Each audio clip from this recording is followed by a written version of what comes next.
আপনার শরীরে 10টি চিহ্ন প্রকাশ পেলে আপনার ঈমান নেই।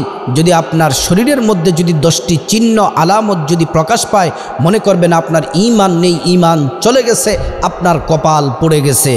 আমি এক এক করে আপনাদের সামনে ঈমান কি কি কারণে ভেঙে যায় 10টি কারণ বলবো। প্রথম নাম্বার হচ্ছে আল্লাহর সাথে শিরক করা। আল্লাহ রাব্বুল আলামিন কোরআনুল কারীমের মধ্যে বলছেন, ইন্না শিরকা লাযুলমুন আযীম, নিঃসন্দেহে শিরক হচ্ছে বড় জুলুম। যত গুনাহ আছে সবচেয়ে বড় গুনার নাম হচ্ছে শিরক।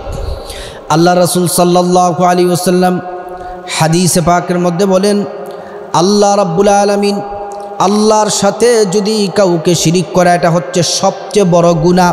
নবীজি সাহাবীদেরকে বললেন, আমার সাহাবীরা, আমি কি তোমাদেরকে 3টি কবিরা গুনাহের মধ্যে বড় 3টি গুনাহ সম্পর্কে অবহিত করব?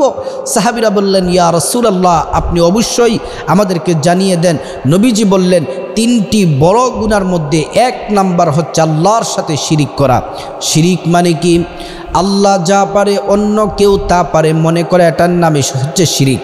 আল্লাহ যা পারে অন্য কেউ তা পারে, এটা মনে করার নামই হচ্ছে শিরিক। শিরিক আপনার অন্যান্যভাবেও মানুষ শিরিক করে। মসজিদে সিজদা দেয়, আবার মাজারে গিয়েও সিজদা দেয়, আবার মসজিদে আল্লাহর কাছে সাহায্য চায়, শান্তি চায়, সুখ চায়, চাকরি বাকরি চায়, সন্তান চায়। কিন্তু মাজারে গিয়ে আবার মাজারে যিনি শুয়ে আছেন তার কাছে সন্তান চায়, সম্মান চায়, চাকরি চায়, এটার নামে হচ্ছে শিরিক। তাহলে শিরিক করা যাবে না।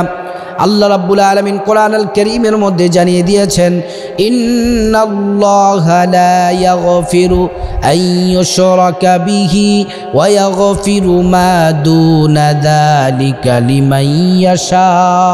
আল্লাহ রাব্বুল আলামিন জানিয়ে দিয়েছেন, ও দুনিয়ার মানুষ, ও নবীজি, আপনি দুনিয়ার মানুষদেরকে জানিয়ে দেন, আমি আল্লাহ সব গুনাহ ক্ষমা করে দিব, কিন্তু শিরিকের গুনাহ আমি আল্লাহ ক্ষমা করব না যতক্ষণ না তারা দুনিয়াতে থাকতেই, জীবিত থাকতেই খাঁটি তওবা যদি না করে। দ্বিতীয় নাম্বার হচ্ছে, আপনার শরীরে যদি এই চিহ্নটি প্রকাশ পায়, তাহলে মনে করবেন আপনার ঈমান চলে গেছে। যারা কুফরি করে, আল্লাহর বিধানকে যারা অস্বীকার করে, পরকালকে যারা অস্বীকার করে, কিয়ামতের ময়দানকে যারা অস্বীকার করে, আল্লাহর বিধানকে যারা অস্বীকার করে, তারাই কুফরি করে। যারা কুফরি করলো, আল্লাহ রাব্বুল আলামিন বললেন, তারা মুসলিমও যদি হয় কিন্তু তাদের ঈমান চলে গেছে। তারা খাঁটি তওবা করে তারপরে নতুন করে ঈমান আনতে হবে। 3 নাম্বার হচ্ছে যারা নিফাক করে, মুনাফিকি করে, যাদের অন্তরে থাকে এক, মুখে থাকে আরেক, যারা ওয়াদা দিয়ে ওয়াদা ভঙ্গ করে, যারা মানুষদেরকে ধোঁকা দেয়, নেফাকি করে, যারা কথায় কথায় মিথ্যা কথা বলে, মুনাফিক।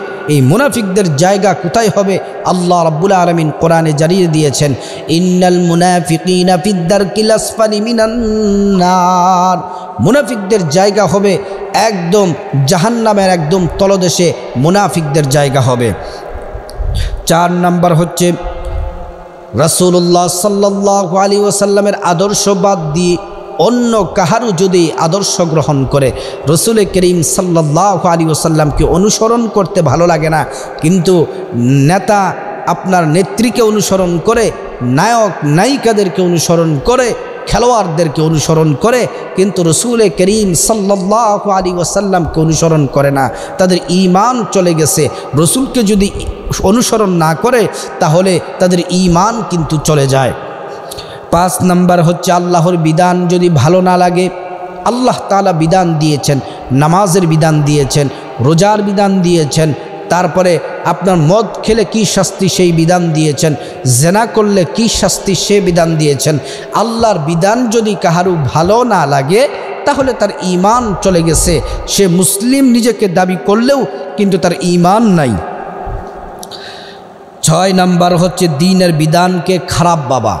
আল্লাহর দ্বীনের যে বিধান আছে, এই বিধানকে যদি কেউ খারাপ মনে করে, এটা তার ভালো লাগলো না, এটা পছন্দ, এই বিধানটা পছন্দ হয় না, আল্লাহ যেই বিধান দিয়েছেন সেই বিধান তার ভালো লাগে না, আল্লাহর বিধানকে খারাপ মনে হয়। যারা আল্লাহর বিধানকে খারাপভাবে, আল্লাহর বিধানকে আপনার কুধারণা করে, আল্লাহর বিধানকে খারাপ মনে করে, তার ঈমান চলে গেছে। 7 নম্বর হচ্ছে জাদুকর। যারা জাদুকর তাদের ঈমান নাই, তাদের ঈমান চলে গেছে। যদি কোনো মুসলিমও জাদু করে তার ঈমান চলে গেছে। 8 নম্বর হচ্ছে মুসলমানদের বিরুদ্ধে যারা ষড়যন্ত্র করে, কোরআনের বিরুদ্ধে যারা ষড়যন্ত্র করে, ইসলামের বিরুদ্ধে যারা ষড়যন্ত্র করে, কোরআন সুন্নাহর মাহফিলকে যারা বিরুদ্ধচারণ করে, আলেম ওলামাদের বিরুদ্ধচারণ যারা করে, তার যারা ইসলামের ষড়যন্ত্র করে, তাদের ঈমান থাকে না, সে যেই হোক না কেন। 9 নম্বর হচ্ছে কাউকে ইসলামের ঊর্ধ্বে মনে করা। আল্লাহ তাআলা বিধান দিলেন এক, নেতা নেত্রী নির্দেশ দিলেন এক, আল্লাহর বিধানটাকে আপনি অ্যাঙ্কার করে বাদ দিয়ে নেতা নেত্রীর কথাটাকে আপনি প্রাধান্য দিলেন। কথা শুনলেন, আল্লাহর কথা শুনলেন না, নবীজির কথা শুনলেন না, আল্লাহর বিধান পালন করলেন না, নেতা নেত্রীর নির্দেশটা পালন করলেন। নেতা নেত্রীর নির্দেশ পালন করতে গিয়ে এমন এমন কাজ করেন, আপনার ঈমান কিন্তু নাই। সেজন্যে আপনি যদি কাউকে যদি ইসলামের ঊর্ধ্বে যদি মনে করেন, তাহলে আপনার ঈমান চলে গেছে। 10 নম্বর হচ্ছে ইসলামের কোনো বিধানকে যদি ঘৃণা করেন, ইসলামের কোনো বিধানকে যদি আপনি ঘৃণা করেন, তাহলে আপনার ঈমান নেই, আপনার কপাল পুড়ে গেছে। আপনি মুসলিম হতে পারেন, হাজি হতে পারেন, গাজী হতে পারেন, এই 10টি চিহ্ন 10টি আলামত যদি কোনো মুসলিম নরনারীর মধ্যে যদি থাকে, তাহলে তার ঈমান নাই, কপাল পুড়ে গেছে। এই সমস্ত গুনাহ থেকে, এই সমস্ত কর্মকাণ্ড থেকে প্রত্যেককে আল্লাহ রাব্বুল আলামিন হেফাজত করুক। এই গুনাহ থেকে বেঁচে থেকে পরিপূর্ণ ইসলামের বিধান যেন আমরা সঠিকভাবে পালন করতে পারি। আল্লাহ রাব্বুল আলামিন আমাদেরকে তৌফিক দান